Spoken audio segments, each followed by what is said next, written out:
أفمن شرح الله صدره للإسلام فهو على نور من ربه. بسم الله الرحمن الرحيم. السلام عليكم ورحمة الله وبركاته. إن الحمد لله نحمده ونستعينه ونستغفره ونتوب إليه ونعوذ بالله من شرور أنفسنا وسيئات أعمالنا من يهده الله فلا مضل له ومن يضلل فلا هادي له. أشهد أن لا إله إلا الله وحده لا شريك له وأشهد أن محمدا عبده ورسوله لا نبي بعده وصلى الله وسلم عليه وعلى آله وأصحابه ومن سار على نهجه إلى يوم القيامة. أما بعد. Ikhwani wa akhwati, asatidzah dan ustadzat yang dirahmati oleh Allah Subhanahu wa taala. Kita lanjutkan kembali pembahasan kita dari kitab Fadlil Islam,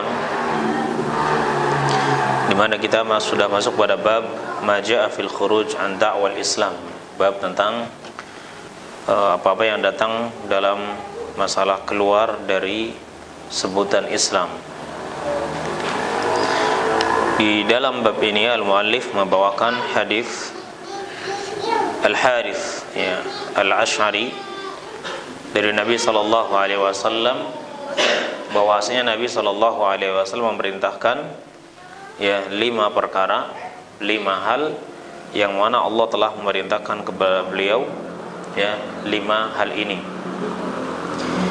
Di antara 5 hal tersebut, yang pertama yang sudah kita bahas adalah as-sam'u, dan yang kedua adalah at-ta'ah, mendengar dan mentaati. As-sam'u wa ta'ah, mendengar dan mentaati.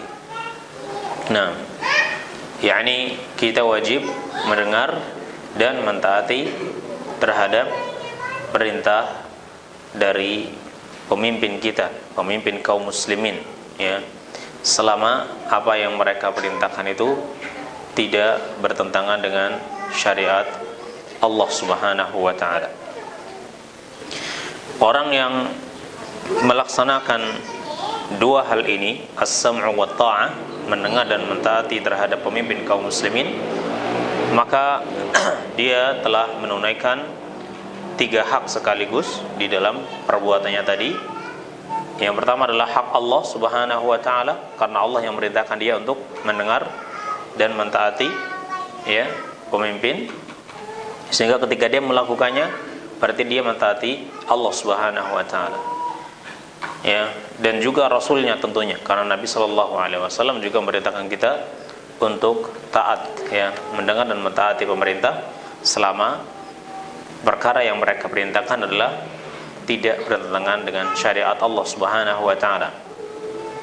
Yang kedua adalah hak waliyul amri, hak pemimpin urusan kaum muslimin, hak pemimpin urusan kaum muslimin. Karena di antara hak mereka atas kita adalah mentaati mereka, mentaati mereka, tidak keluar dari ketaatan terhadap mereka. Bahkan walaupun mereka ini misalnya berbuat zalim kepada kita, maka kita tetap diperintahkan untuk mentaati dan mendengarkan arahan mereka, perintah mereka, karena itu adalah kewajiban kita bagi mereka, kewajiban atas kita untuk mereka. Sebagaimana yang disebutkan dalam hadis yang diriwayatkan oleh Imam Muslim dan Imam At-Tirmidzi dan juga yang lainnya, ketika Nabi sallallahu alaihi wasallam ditanya tentang bagaimana apabila pemimpin-pemimpin itu mereka tidak menunaikan hak kami, akan tetapi mereka justru meminta hak mereka untuk ditunaikan. Mereka tidak memberikan hak kami, tapi mereka menuntut kami untuk memberikan hak kepada mereka. Tentunya ini perbuatan zalim.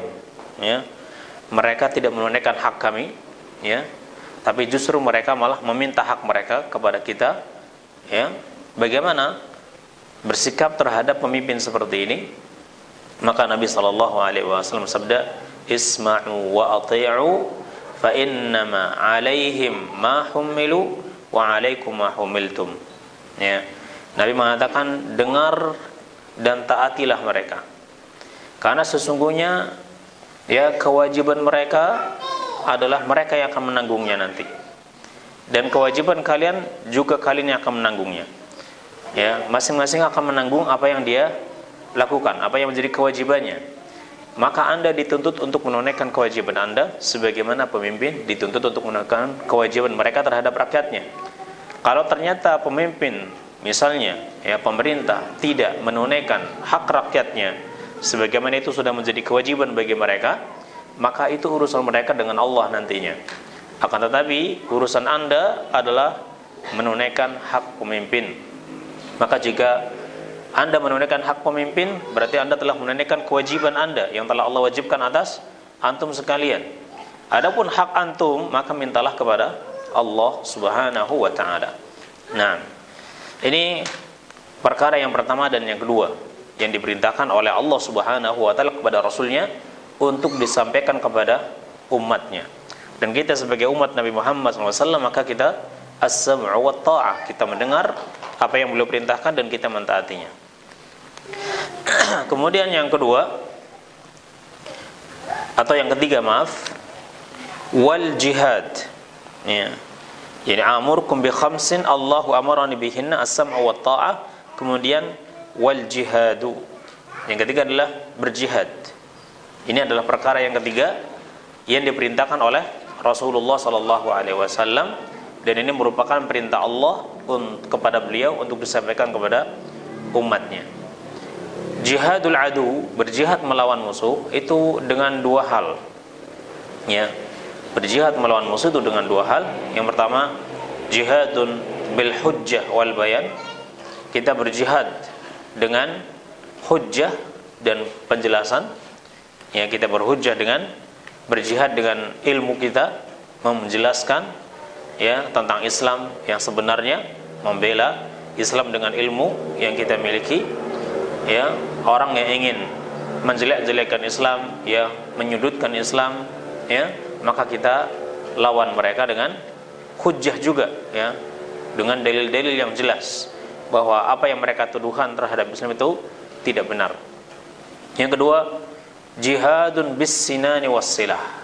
Yang kedua adalah jihad dengan sinan wassilah, dengan pedang, dengan tombak, dan juga dengan apa? Dengan alat ya perang. Ya. Nah, ini jihad dengan apa?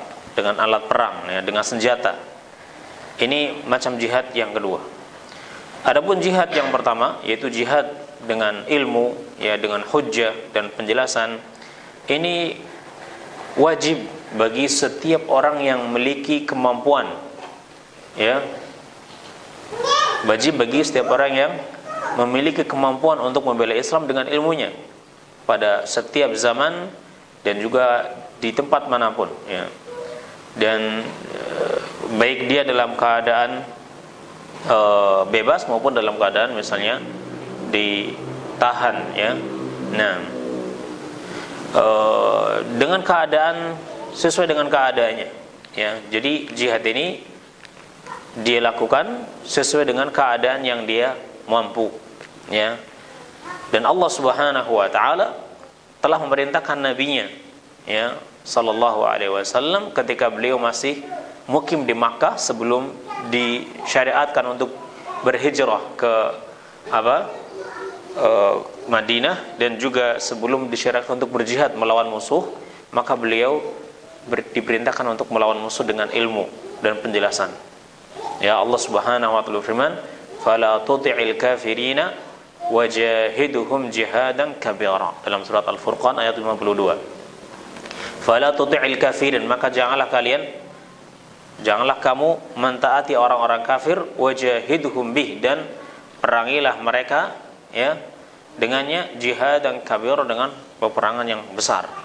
Yakni perangilah mereka dengan Al-Qur'an, ya, dengan hujjah, dengan penjelasan, ya. Ini sebelum beliau berhijrah ke Madinah, ya, turun perintah kepada beliau untuk berjihad melawan orang-orang kufar, dan saat itu beliau masih di Makkah. Maka maksud berjihad di dalam ayat ini adalah melawan mereka dengan Al-Qur'an, ya, dengan menjelaskan, ya, tentang agama Allah ini, membantah tuduhan-tuduhan mereka dengan apa yang diturunkan oleh Allah Subhanahu wa taala kepada beliau dari wahyu Al-Qur'an. Maka jihad yang pertama ini wajib, ya, dilakukan oleh setiap orang sesuai dengan kemampuan yang dia miliki. Anda mampu untuk menulis, ya, tentang Islam, ya, maka tulislah, ya, tentang Islam yang tulisan Anda, tulisan yang bisa dipertanggungjawabkan, tulisan yang berbobot, ya. Anda bisa berhujjah dengan mendebat misalnya, maka lakukanlah, ya, dengan mendebat orang-orang yang mereka ingin menyudutkan Islam, tapi juga dengan dengan hujjah yang kuat, ya. Nah, kemudian jihad yang kedua adalah dengan senjata. Nah, maka jihad dengan senjata ini itu disyariatkan pula. Nah, ada yang sifatnya jihadun aini, yang sifatnya fardu ain, ada yang jihadun kifai, yang sifatnya fardu kifayah, ya, sifatnya fardu kifayah. Nah, ya, tapi tentunya sesuai juga dengan kemampuan yang dia miliki. Ya, jika misalnya negara membutuhkan kita untuk menolong, ya, agama Allah di negeri ini, ya, karena ancaman musuh, maka setiap orang yang memiliki kemampuan dia wajib untuk bangkit, ya, untuk membela agama Allah Subhanahu wa taala di negeri tersebut yang sedang diancam oleh musuh-musuh Islam, ya. Nah, ini jihadun bis-sinan. Dan jihad bis-sinan atau bis-silah, jihad dengan senjata, itu harus atas perintah dari pemimpin kaum muslimin, atas perintah dari pemimpin kaum muslimin, ya, bukan per kelompok, ya, atas inisiatif kelompoknya sendiri, tidak, tapi harus perintah dari pemimpin kaum muslimin dan ada izin dari mereka, ya. Kalau ternyata pemimpin kaum muslimin tidak mengizinkan, misalnya karena ini masalah politik dan mereka lebih tahu, ya, maka hendaknya kita menahan diri untuk bersabar, lebih bisa bersabar sampai pemimpin kita itu memerintahkan kita untuk berjihad dengan dengan senjata. Kecuali kalau Anda diserang misalnya, ya, maka Anda tidak, dan kalau harus menunggu perintah dari pemimpin itu bisa berbahaya, maka jihadnya itu jihad untuk membela diri, ya. Nah, jihad membela diri dalam keadaan terdesak, maka Anda boleh berjihad untuk membela diri, ya. Tapi kalau jihad secara umum, maka ini harus atas perintah dari pemimpin kaum muslimin. Kemudian yang keempat, wal hijratu. Yang keempat adalah hijrah. Nah, yang keempat adalah hijrah. Hijrah itu berasal dari kata hajara, ya, yahjuru hajran wa hijratan. Nah, yang artinya taraka, yaitu meninggalkan. Nah, Allah berfirman, warrujza fahjur, ya, warrujza, rujza ini berhala-berhala, warrujza fahjur, dan berhala-berhala fahjur, maka tinggalkanlah dia, yakni utrukha, tinggalkanlah dia dengan tidak beribadah kepadanya. Ini makna hijrah secara bahasa, yang artinya meninggalkan. Adapun secara istilah, yang dimaksud dengan hijrah adalah intiqal min baladil kufri ila baladil islam firaran bid-dini. Ya, yang dimaksud dengan hijrah adalah berpindah dari negeri kafir menuju negeri Islam untuk melindungi agamanya. Dia lari dengan membawa agamanya. Ya, jadi tujuan dia berhijrah tadi adalah dalam rangka membela atau menjaga agamanya biar tidak terfitnah, ya, di negeri kafir tersebut. Nah, maka bagi seseorang yang tinggal di lingkungan yang dia tidak mampu untuk menjaga agamanya, ya, maka wajib baginya untuk berpindah dari tempat tersebut. Kalau dia tidak mau berpindah dari tempat tersebut dan hal itu menyebabkan dia tidak mampu melaksanakan syariat Allah Subhanahu wa taala, terutama yang wajib, yang dasar, maka dia telah berdosa atas perbuatannya tadi. ya, maka dia telah berdosa atas perbuatannya tadi. Dia tidak ada alasan lagi, ya, dan alasannya tidak berpindah karena lemahnya misalnya, ya, itu tidak akan diterima, ya, karena dia mampu, ya, tapi beralasan takut nanti kalau saya berhijrah ke tempat lain dia akan takut, ya, ma'isyahnya, kehidupannya akan susah misalnya. Maka alasan seperti ini alasan yang tidak bisa diterima oleh syariat, ya. Nah, jadi dia harus berpindah dari tempat tersebut dalam rangka apa? Dalam rangka melindungi agamanya, ya, melindungi agamanya. Kalau kita lihat nas-nas, ya, dalil-dalil yang berkaitan dengan hijrah ini, maka bisa dikatakan ada dua kelompok, ya, dua macam hijrah. Nah, yang pertama al-hijratu min daril kufri ila daril Islam. Yang pertama adalah berhijrah dari negeri kafir menuju negeri Islam. Yang kedua adalah al-hijratu mimma siwallah ila Allah wahdah. Berhijrah dari selain Allah menuju Allah semata, ya, berhijrah dari kufur menjadi Islam, berhijrah dari syirik menjadi tauhid, ya, ini juga diperintahkan dan ini hukumnya wajib. Adapun macam yang pertama, yaitu berhijrah dari negeri Islam, dari negeri kafir menuju negeri Islam, maka itu seperti hijrahnya para sahabat pada zaman dahulu dari Makkah menuju Madinah, ya, atau sebelumnya menuju Habasyah, karena mereka lebih aman di negeri Habasyah karena pemimpinnya lebih adil. Walaupun pemimpinnya agamanya saat itu adalah Nasara, tapi mereka lebih adil, ya.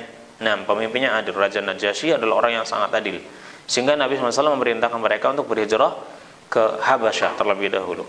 Kemudian setelah Nabi SAW, ya, berhijrah ke Madinah, atau setelah orang-orang Madinah banyak yang memeluk Islam dan mereka siap membela kaum muslimin, maka Nabi SAW memerintahkan para sahabatnya untuk berhijrah ke Madinah. Nah,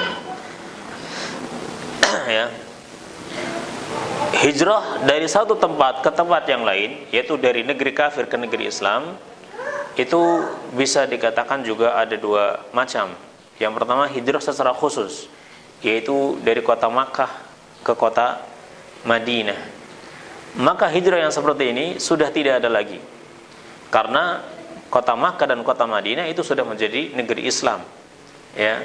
Maka sudah tidak ada lagi kewajiban orang Makkah untuk berhijrah ke Madinah, ya, karena kedua-duanya sudah menjadi negeri Islam. Makanya Nabi SAW bersabda, la hijrata ba'dal fathi walakin jihadun wa niyyah, ya, tidak ada hijrah setelah penaklukan kota Makkah, akan tetapi yang ada adalah jihad dan niat, ya.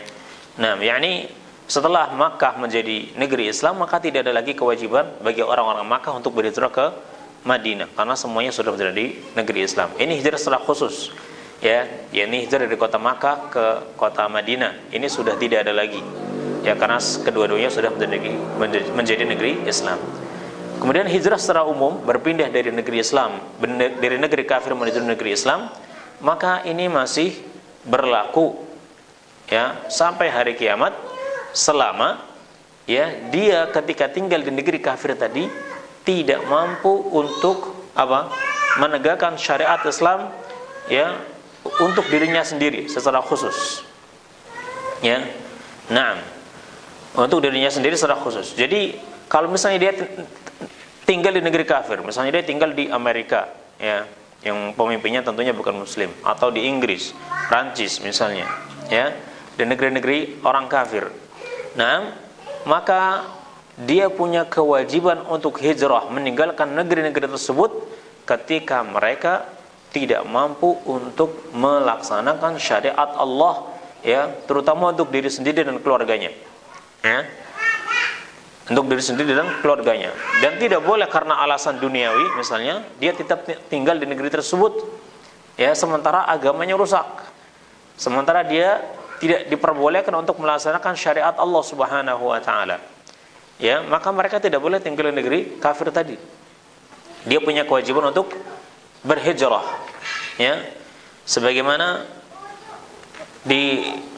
riwayatkan dari Nabi sallallahu alaihi wasallam, ya, bahwasanya beliau bersabda, la tanqati'ul hijrah hatta tanqati'at taubah wa la tanqati'ut taubah hatta tatlu'a asy-syamsu min maghribiha. Ya, hadisnya diriwayatkan oleh Imam Abu Dawud dan dinyatakan sebagai hadis yang sahih, ya. Nah, oleh Al-Albani, Syekh Al-Albani dalam kitab beliau Sahih Sunan Abi Dawud. Nabi bersabda, tidak akan terputus kewajiban untuk berhijrah sampai terputus taubat. Dan taubat itu tidak akan terputus sampai munculnya matahari dari arah baratnya, ya, dari arah barat. Jadi berhijrah, meninggalkan negeri kafir menuju negeri Islam secara umum itu masih tetap berlaku sampai hari kiamat, ya. Jika dia tidak mampu untuk menjaga agamanya di negeri kafir tersebut, ya. Akan tetapi jika dia mampu untuk meninggalkan agamanya di negeri tersebut, ya, maka mereka boleh tinggal di situ, ya, dengan tetap menjaga syariat Allah Subhanahu wa taala, terutama untuk dirinya dan keluarganya, ya, untuk dirinya dan keluarganya. Akan tetapi untuk keamanannya, jika dia memang dikhawatirkan akan terpengaruh, untuk keamanannya dia itu berpindah dari negeri tersebut, ya. Ini untuk amannya, ya. Hijrah untuknya saat itu adalah sunnah. Akan tetapi jika ternyata dia lebih memilih untuk tinggal di negeri tersebut karena dia punya keinginan untuk berdakwah di negeri tersebut, maka itu juga dianjurkan, ya, kalau dia adalah orang yang kuat dalam iman dan mampu untuk memberikan manfaat bagi manusia yang lainnya, terutama manfaat agama, ya. Nah, dari sisi hukumnya, maka para ulama menyebutkan bahwasanya hijrah itu memiliki 3 hukum. Hijrah itu memiliki 3 hukum. Yang pertama adalah hijratun wajibah. Yang pertama hukumnya wajib. Yang pertama hukumnya wajib, yaitu idza lam yastati'il muslimu idhara sya'airil Islam. Apabila seorang muslim tidak mampu untuk mengamalkan syariat Islam, ya, bagi dirinya dan juga keluarganya, ya. Faya'thamu idza tarakaha syuhan biwatanihi aw bimalihi. Maka dia berdosa, ya. Maka dia berdosa karena tidak mau hijrah, karena dia takut meninggalkan meninggalkan hartanya di negeri tersebut, atau sudah kadung cinta dengan negeri tadi, ya, sudah senang di negeri tersebut, ya. Nah, karena rezekinya lebih makmur misalnya, hartanya banyak di negeri tersebut, akan tetapi dari sisi agama dia tidak diperbolehkan untuk mengamalkan agama, ya, dengan bebas. Maka seperti ini dilarang untuk tinggal di negeri tersebut, ya. Termasuk misalnya orang yang bekerja di negeri-negeri kafir tadi, berangkat ke negeri kafir tadi dalam mereka bekerja, ya, untuk mencari maisha di sana. Kalau ternyata di tempat kerjanya dia tidak mampu untuk mengamalkan syariat Islam, ya, tidak diperbolehkan, ya, maka dia tidak boleh ke negeri tersebut.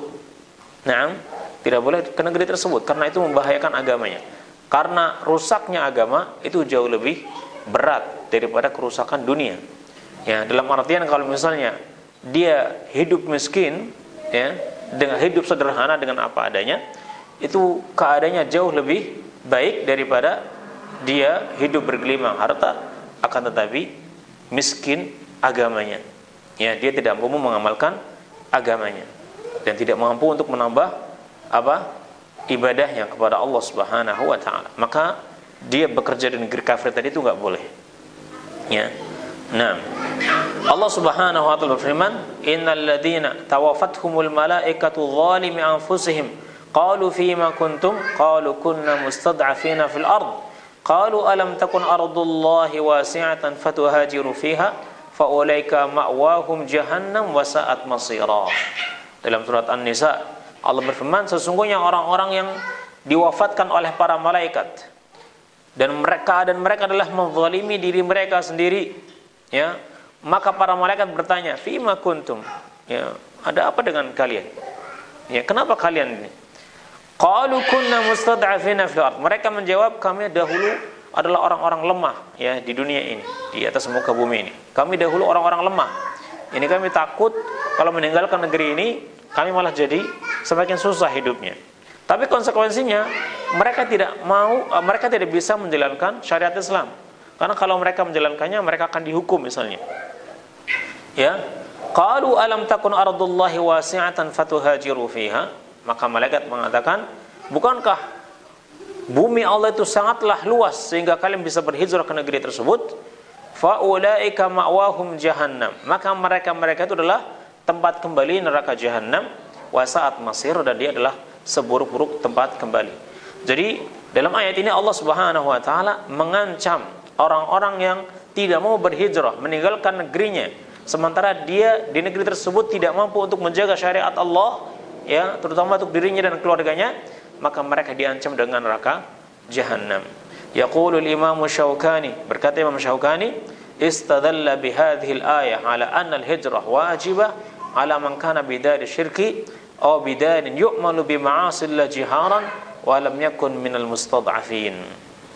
Ya, para ulama berdalil dengan ayat ini bahwasanya hijrah itu hukumnya wajib bagi orang yang tinggal di negeri kesyirikan atau di negeri yang dilakukan maksiat di dalamnya secara terang-terangan, dan dia bukan termasuk orang yang lemah untuk melakukan hijrah, berpindah dari negeri tersebut, ya.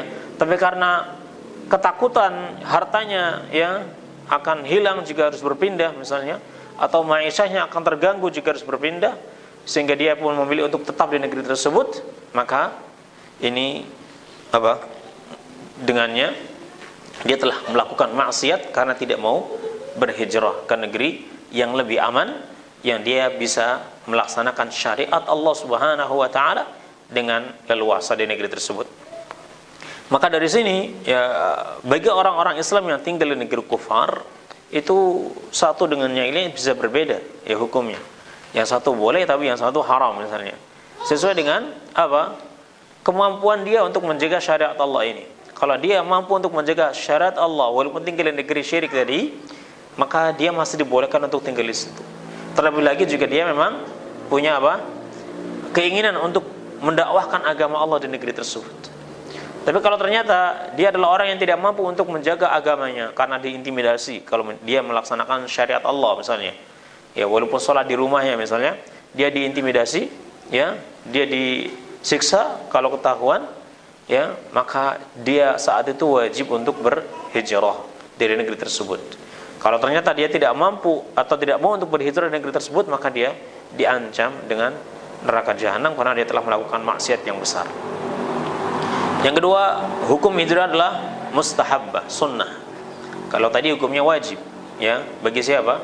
Bagi orang yang tidak mampu untuk menjaga syariat Allah, ya, pada dirinya dan keluarganya. Yang kedua, hijrahnya hukumnya sunnah. Wa dzalika liman kana qadiran ala izhari dinihi fa yustahabbu lahu al-hijra ila biladil muslimin li ajli an yatamakkana min jihadil kuffar. Ya, sunnah baginya untuk berhijrah, ya, bagi orang yang dia mampu untuk menegakkan syariat Allah, ya, menegakkan agama Allah bagi dirinya dan keluarganya, ya, dia disunnahkan untuk berhijrah, nah, ke negeri kaum muslimin. Kenapa? Agar dia mampu ketika misalnya terjadi peperangan, ya, antara kaum muslimin dengan mereka, maka dia lebih mampu untuk berjihad melawan mereka. Karena kalau misalnya kita tinggal di negeri orang-orang kafir, ya, ketika mereka berperang dengan kaum muslimin, sementara kita tinggal di negeri mereka, maka kita tidak mampu untuk melawan mereka saat itu. Karena alasan apa? Oh, ini yang saya lawan itu adalah teman senegara kami misalnya.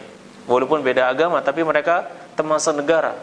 Dan dia bisa jadi malah dipaksa untuk melawan kaum muslimin juga, ya, nah, oleh pemerintah tadi dijadikan benteng biar kaum muslimin melawan kaum muslimin. Nah, akhirnya yang terjadi malah fitnah, ya, besar. Nah, maka dia dianjurkan untuk berhijrah ke negeri kaum muslimin agar jumlah kaum muslimin semakin banyak, ya, dan mereka juga terlepas dari orang-orang kafir dan bergaul dengan mereka. Dalilnya adalah firman Allah SWT dalam surat Al-Ankabut ayat 56, ya ibadiyalladzina amanu inna ardi wasi'atun fa iyaya fa'budun.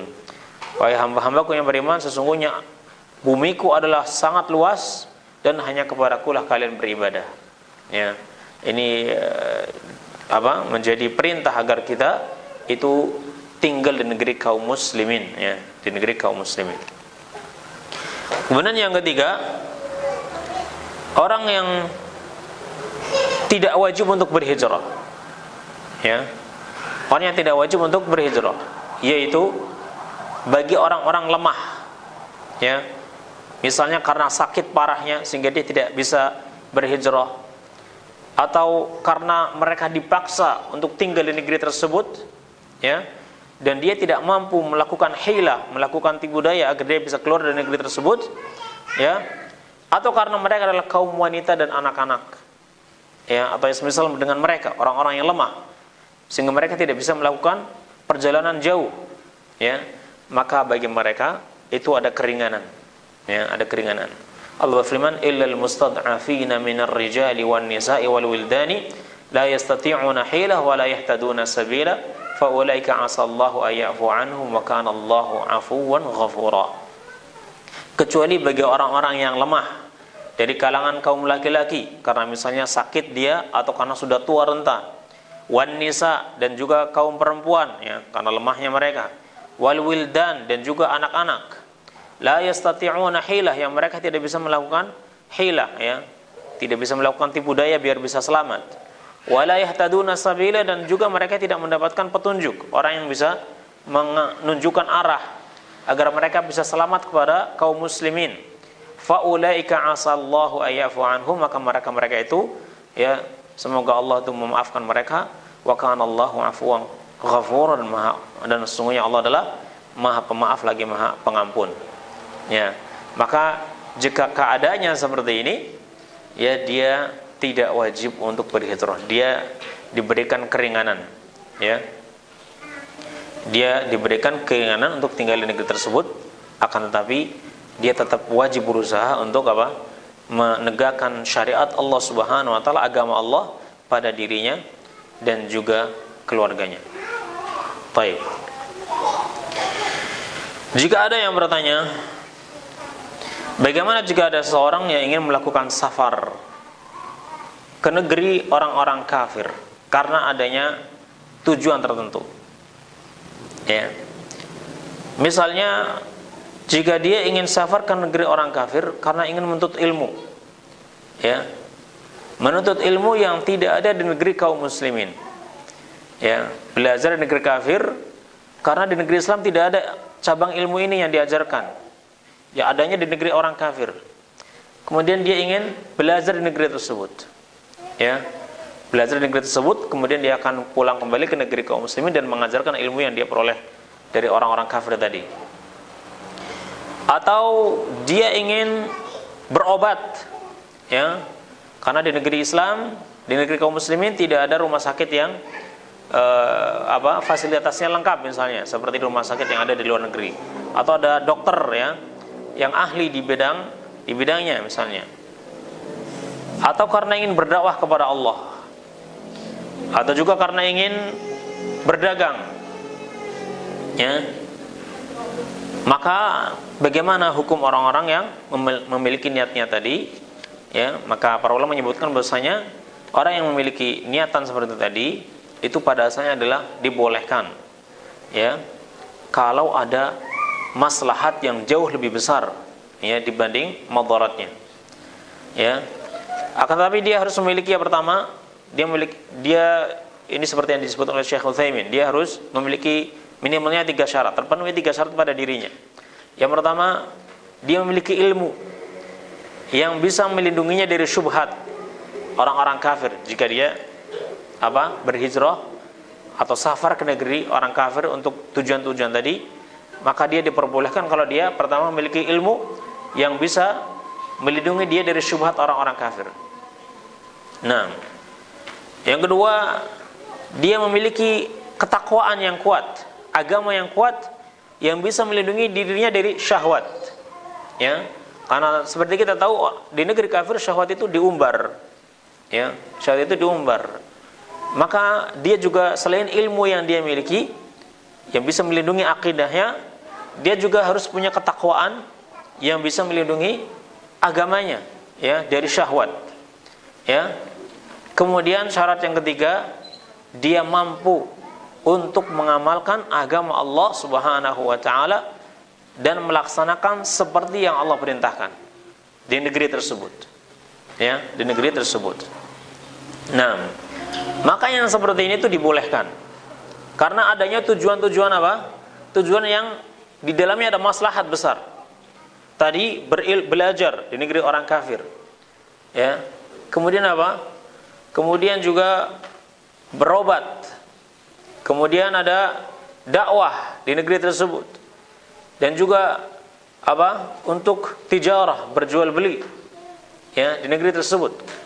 Nah, karena dahulu kaum muslimin juga melakukan jual beli, ya, dengan orang-orang kufar. Dan itu tidak masalah karena bermuamalah ya dengan mereka dalam muamalah jual beli itu tidak masalah ya dengan orang-orang kufar. Selama tadi kalau mereka harus tinggal di negeri tersebut, mereka itu memiliki ilmu yang bisa melindunginya dari syubhat, memiliki agama, maksudnya ketakwaan yang kuat yang bisa melindungi dirinya dari syahwat, dan juga mampu untuk tetap mengamalkan agama Allah ya sesuai dengan apa yang Allah perintahkan. Yakni salatnya bisa berjamaah bagi kaum laki-lakinya, ya, salat 5 waktunya. Kemudian kalau memang safarnya dalam waktu yang sangat lama, bisa melaksanakan salat Jumat, bisa juga dibolehkan di negeri tersebut ya dengan kaum muslimin, maka dia boleh melakukannya. Ya. Nah, ini yang pertama. Kalau tujuannya itu tujuan yang apa? Ada maslahat di dalamnya. Yang kedua, kalau safarnya negeri orang kafir itu hanya tujuan untuk apa? Tanazzuh. Ya, siyaha, tujuannya untuk rekreasi aja. Ya. Kalau pergi ke negeri orang kafir dengan tujuan untuk rekreasi ke negeri tersebut, maka pendapat yang lebih utama ya dalam hal ini adalah dilarang rekreasi ke negeri mereka. Ya. Kenapa? Karena kalau hanya tujuan rekreasi, maka manfaat yang kembali untuk kaum muslimin itu tidak ada, kecuali untuk dirinya sendiri, dan itu manfaatnya juga sedikit dibanding madaratnya. Ya, karena madaratnya apa? Di tempat-tempat rekreasi tadi, apalagi tempat-tempat rekreasi orang-orang kafir, itu jelas ya, di situ maksiat sangat terbuka. Sangat terbuka. Jangankan negeri orang kafir, di negeri orang Islam aja sekarang tempat-tempat rekreasi itu identik dengan apa? Maksiat.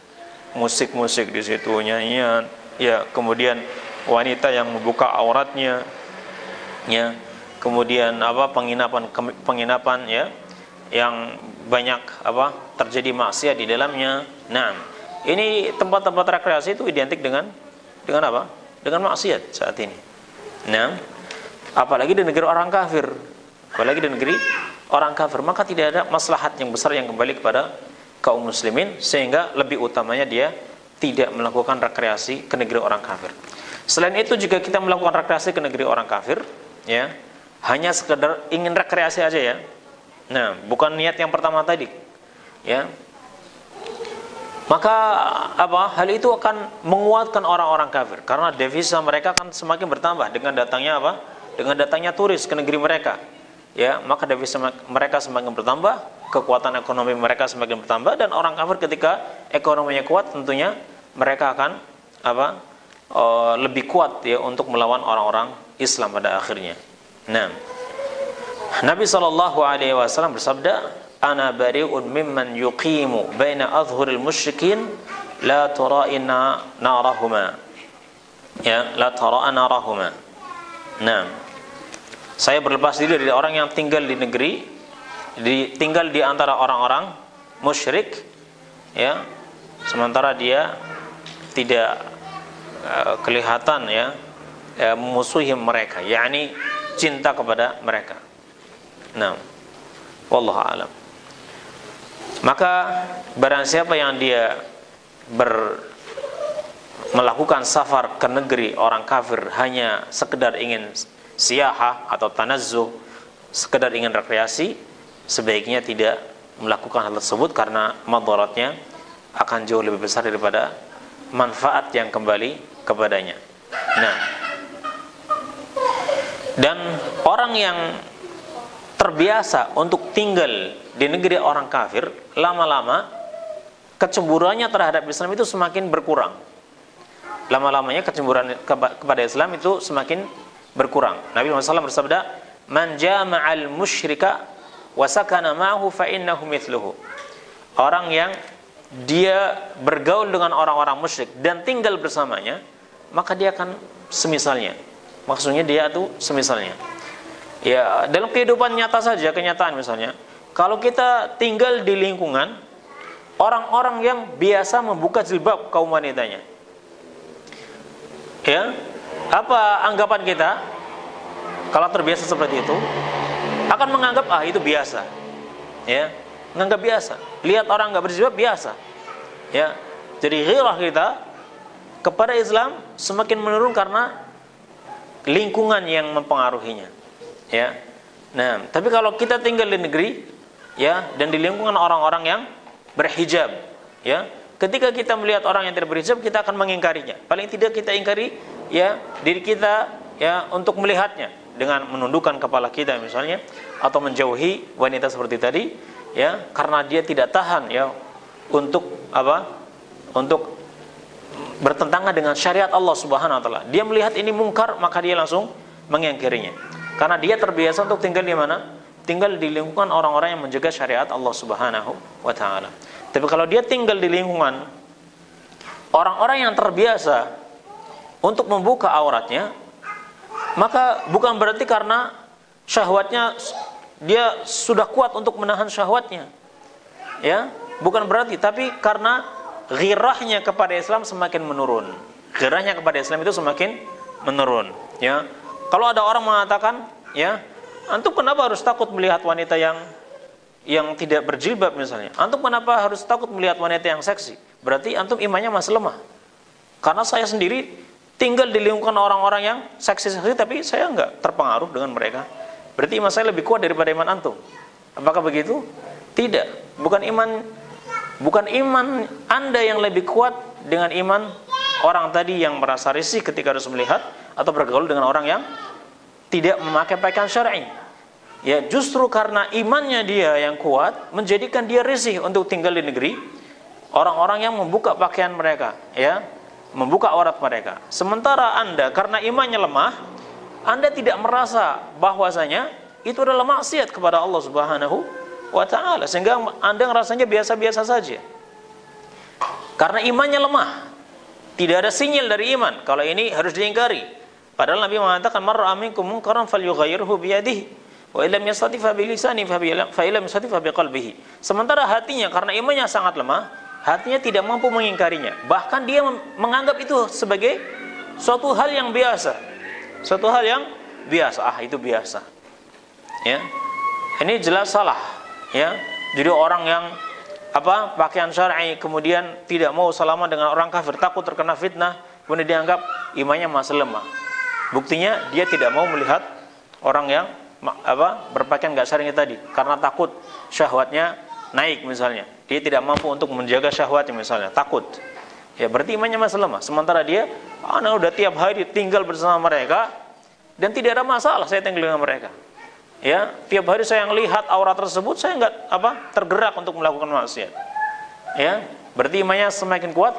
Tidak seperti itu. Justru karena imannya sangat lemah sehingga dia tidak ada respon lagi. Responnya sudah sangat lemah. Kalau ini adalah mungkar sehingga dia membiarkan kemungkaran itu terjadi. Ya. Nah, jadi orang yang tinggal di negeri orang kafir, ya, walaupun hanya beberapa hari saja, seperti orang yang mau siyahah tadi, mau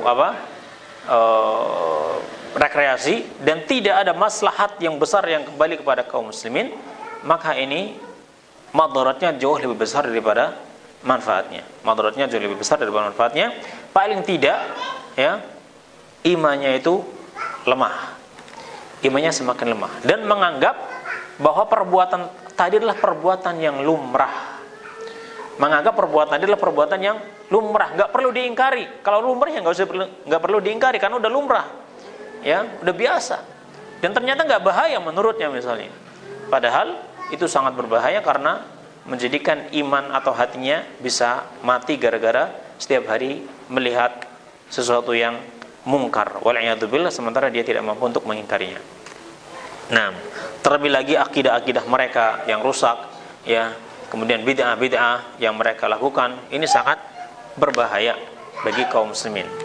Sehingga yang rajih dalam hal ini, bagi seorang muslim, dia hendaknya tidak bepergian ke negeri kafir, ya, baik untuk siyahah lebih-lebih, ya, ataupun untuk niat yang tadi di atas, ya, ingin bekerja misalnya, ya, atau ingin belajar di sana, kalau misalnya dia ternyata tidak mampu untuk menjaga agamanya, yang tidak mampu untuk menjaga agamanya. Dan yang terakhir adalah wal jamaah. Yang kelima adalah wajib untuk berjamaah. Nah, baik. Atau sebelumnya hijrah tadi ada dua, hijrah dengan dari negeri kafir ke negeri Islam. Yang kemudian yang kedua adalah hijrah dari selain Allah menuju Allah Subhanahu wa taala, yakni mentauhidkan Allah. Maka ini hukumnya wajib. Allah berfirman, "Fafirru ilallah inni lakum minhu nadhirum mubin." Maka larilah kalian kepada Allah, sesungguhnya aku bagi kalian adalah memberi peringatan yang jelas. Jadi Nabi SAW memberikan peringatan agar kita itu kembali kepada Allah Subhanahu wa taala. Yaitu dengan cara apa? Berhijrah kepada Allah dengan cara menyibukkan dirinya, ya, untuk kembali kepada Allah Subhanahu wa taala dengan talabul ilmi, ya, dan juga beramal saleh, ya, dan menghindari kesibukan-kesibukan dengan sesuatu yang tidak bermanfaat. Nah, oleh karena itu terdapat dalam hadis di mana Nabi mengatakan al-muhajiru man hajara ma nahallahu an. Ya, orang yang berhijrah yang sebenarnya adalah orang yang meninggalkan apa yang Allah larang, ya, untuk menuju ridha Allah Subhanahu wa taala. Nah, ya, maka hijrah yang seperti ini adalah hukumnya wajib bagi setiap muslim. Maka dia berhijrah dengan hatinya, ya, dari selain Allah menuju kepada Allah Subhanahu wa taala. Hijrah dengan lisannya dengan mengucapkan apa-apa yang Allah Subhanahu wa taala ridhai dan meninggalkan kalimat-kalimat, ucapan-ucapan yang Allah murkai, dan juga berhijrah dengan anggota tubuhnya, ya, anggota badannya dengan tunduk, ya, melaksanakan apa-apa yang diperintahkan oleh Allah Subhanahu wa taala dan menjauhi apa-apa yang dilarang oleh Allah Subhanahu wa taala. Nah, ini perkara yang berkaitan dengan hijrah, ya, hijrah kepada Allah Subhanahu wa taala. Selanjutnya adalah tentang jamaah, ya, untuk berjamaah, dan untuk yang kelima ini kita akan bahas pada kesempatan berikutnya, ya, karena lumayan panjang untuk penjelasan tentang jamaah ini. Agar lebih fokus dan lebih bermanfaat, insyaallah kita akhirkan untuk pertemuan berikutnya. Wallahu a'lam bishawab.